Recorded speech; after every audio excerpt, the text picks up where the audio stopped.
ప్రాణహిత నదీ జలాలు వినియోగులు రావాలి అని అంటే మీరు తుమ్మడి ఏరుగా బ్యాజ్ నిర్మాణం చేసేటువంటి ఒక మీరు ఆలోచన లేదు, చొరవ లేదు. ఇవాళ మిగిలేదు మేడిగడ్డను మనం పునరుద్ధరింపజేసుకోవాలి.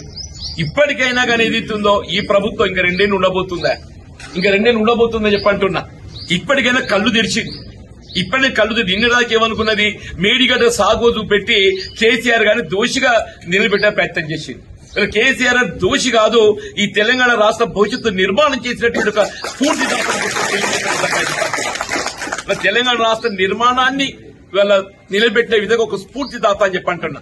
వీళ్ళ మీరు గత వారం రోజులు గమనిస్తుంటే ఏ విధంగా కాళేశ్వరం ప్రాజెక్టు పునరుద్ధరింప చేసుకోగలుగుతాము, మేడిగడ్డ బ్యారేజ్ పునరుద్ధరింప చేసుకోగలుగుతాం అనే ఒక ఇవాళ ఎందుకంటే దోషి అయిపోతున్నాడు. ఇప్పుడు 3 కాలాలు గడిచిపోయిందే ఈ వేసవితోని, ఇక మిగిలేదు 2 కాలాలు. ఈ 2 కాలాల్లో కూడా చేస్తా అంటే కూడా అవుతుందా కాదా తెలియదు కానీ చెప్తున్నా నేను.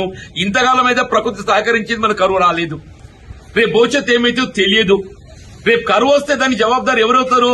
రేవంత్ రెడ్డి అవుతాడు, కాంగ్రెస్ పార్టీ అయితే అని చెప్పంటున్నా. దాని జవాబుదారు ఎవరైతారో రేవంత్ రెడ్డి అవుతాడు, కాంగ్రెస్ పార్టీ అయితే అని చెప్పంటున్నా.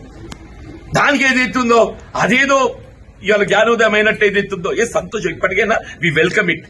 కాళేశ్వరం ప్రాజెక్టు పునరుద్ధరింపబడటమే ఇలా తెలంగాణ రాష్ట్ర భవిష్యత్తుకు అది ఏకైక మార్గం అని చెప్పంటున్నాను. ఇప్పటికైనా కాంగ్రెస్ ప్రభుత్వం రేవంత్ రెడ్డి గారు వాస్తవానికి అనుగుణంగా కళ్ళు తెరిచినందుకు నేను సంతోషం అని చెప్పంటున్నాను.